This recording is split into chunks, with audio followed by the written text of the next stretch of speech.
Hello mga motorista! Welcome na naman sa isang Motorista Adventures na episode. I-video natin yung huling macaron. Iti-test natin siya in the city kung how does it charge, no? Especially dito sa Mindanao, no? Dito sa Cagayan de Oro. Meron charging station dito at SM.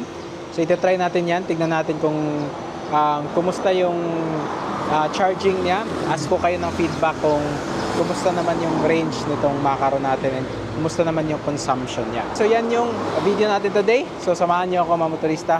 Tara, simulan na natin.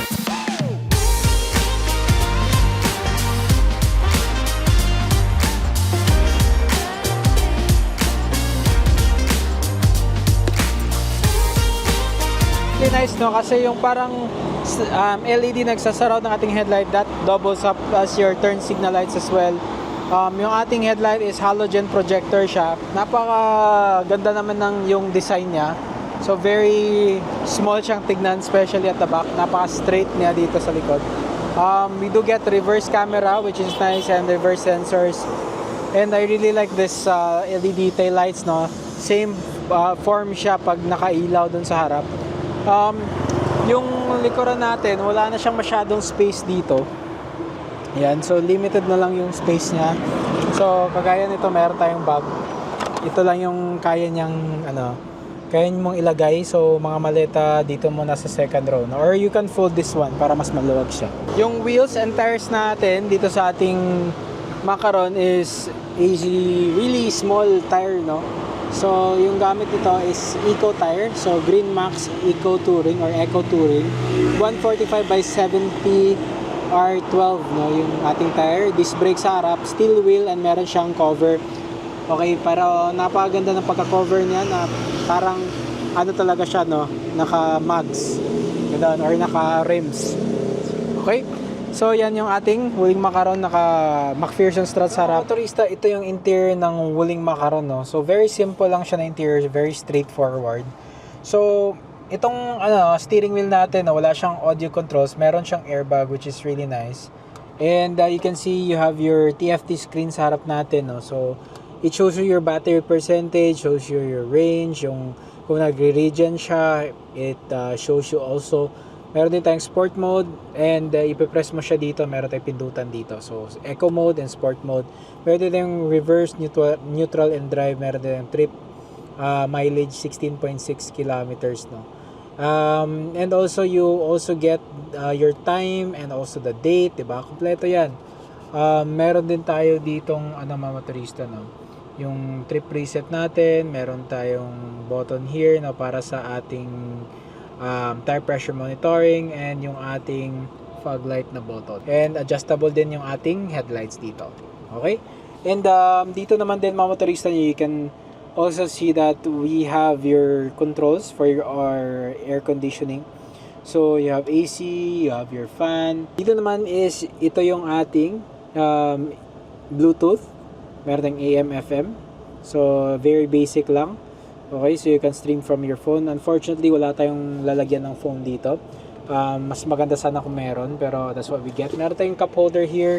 For the driver, unfortunately, wala tayong cup holder. So maluwag yung dito sa macaron, no, maluwag yung harapan niya, lalo na sa footwell natin. Meron siyang pedals. Yung pedals lang is nasa hollow center na siya ng ating macaron, which is weird, no, yung placement niya, pero masasanay ka din. Disusi pa siya, hindi siya push to start yung ating macaron. Maganda yung seats natin. It is very stylish yung pagka-design niya, parang jeans. Pati din yung mga doors natin, malalaki yung doors natin, of course, kasi 2-door lang siya or 3-door, pati na yung sa likod. Mostly plastic material, pati kung yung elbow mo, no, wala siyang padding dito. Alright, so pagbukas ng pinto, ganito lang, ito lang siya, no. So meron siyang central locking, and kung bubuksan mo yung windows natin dito sa side, no, ito yung controls natin dyan, and yung gear position indicator natin is dito. And again, kung pupunta kayo ng mga malls, no, kailangan mo ng adapter kasi hindi siya compatible, no, sa ating sa macaron.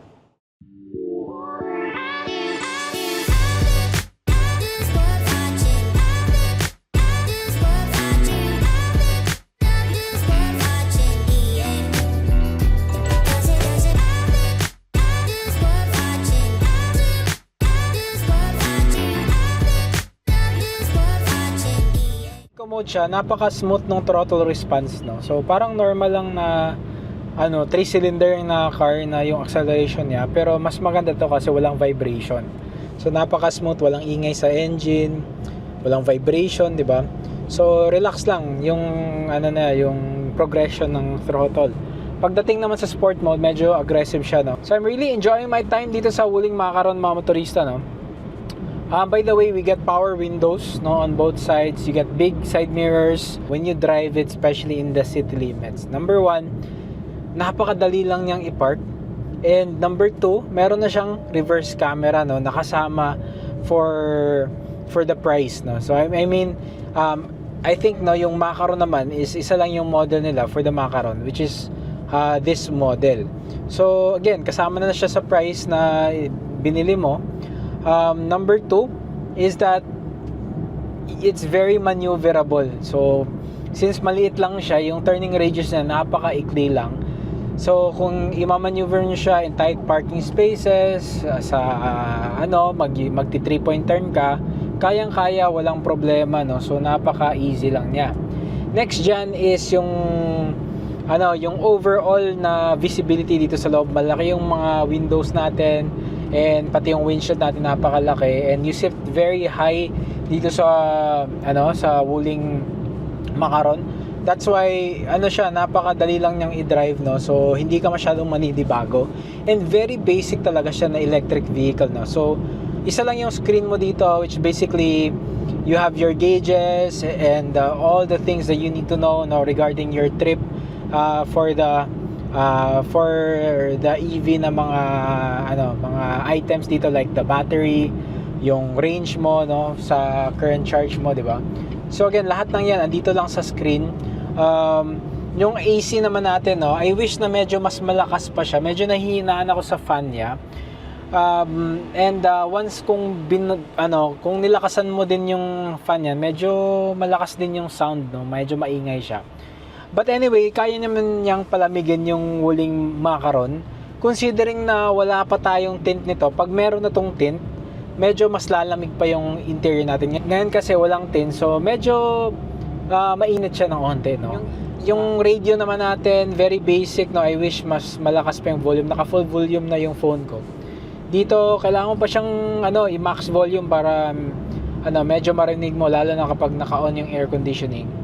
So that's something to improve upon the next model years nitong Macaron. But overall, driving it on the city, I really like it, no? Yung regen naman niya, regenerative braking, pag ilagay mo siya sa sport mode, meron siyang dalawang modes, Eco and Sport. Pag Sport siya, medyo mas aggressive siya, mas malaki yung regen niya, and mas malakas din yung hatak niya, no, or yung response ng throttle.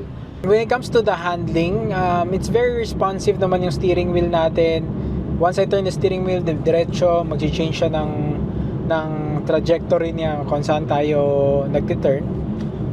When it comes to the ride comfort, could be better, no? But for the price point, I'm not expecting a lot. It's more road noise, more tire noise that you hear, no, dito sa loob than a comparable Bingo or Wuling Bingo siguro, and also the MG4. The MG4 is quite quiet, but again, the prices are vastly more expensive, no? So this is the cheapest EV that you can buy for the city. Pumunta ako sa SM Downtown Premier kasama yung misis ko for lunch out, mga motorista, and it's really nice to see, no, there are EV chargers na dito sa Cagayan de Oro. Although isa lang siya, no, what I did was made sure that I will bring the adapter, kasi kailangan talaga ng adapter, so hindi siya yung direct plug-in, no. So kailangan mo yung adapter. It's priced around 1,800. Mabibili mo sa Shopee, sa Lazada, before mo ipa-plug, no.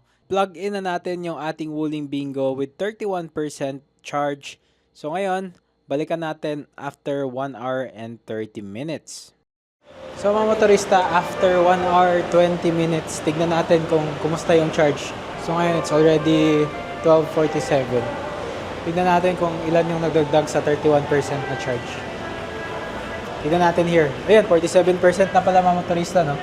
So ayan, mga motorista, no? That's 47%.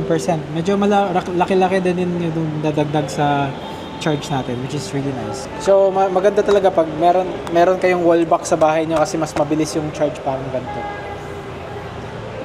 So again, we are charging the Wuling macaron. Tanggalin natin yung adapter, no? Kailangan natin tanggalin kasi meron siyang adapter. Ayan. So tanggal na. Yan, sarado lang natin. Ayan, so ito yung nadagdag sa range natin mga motorista ng 78 kilometers na siya ngayon. So kung nagtatanong kayo about warranty, si Wuling offers 8 years no, of battery warranty. That's not bad, diba? So napakaganda na yan, or 100,000 kilometers. So either whichever comes first, yung odometer mo or yung 8 years, diba? So you are covered no within those limits. And also yung vehicle itself, it has a warranty of 3 years or 100,000 kilometers. So you have lots of colors, by the way.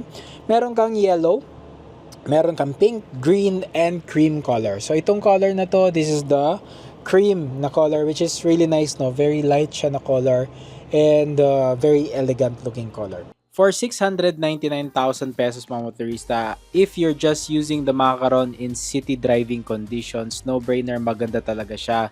So, although it might not have the longest range no among the EV, I think this is one of the lowest ones no out there for this size, 170 kilometers of range. But if you're just using it on the city and pwede kang mag-charge sa bahay, pwede kang mag-charge sa mall, 'di ba, kung merong charger, no-brainer mga motorista, this is a better option than an iScar. Zero emission to mga motorista, walang binubugang usok, 'di ba? So, that's really nice. And again, Wuling offers 8 years no or 100,000 kilometer battery warranty, 3 years no for the vehicle itself. And maraming salamat nga pala sa Automoto Mobility Incorporated para sa lend out nila sa kanilang Macaron, even though it is just a short amount of time, but it is enough for me to get a good perspective on how the vehicle drives. Maraming salamat and I'll see you on the next episode.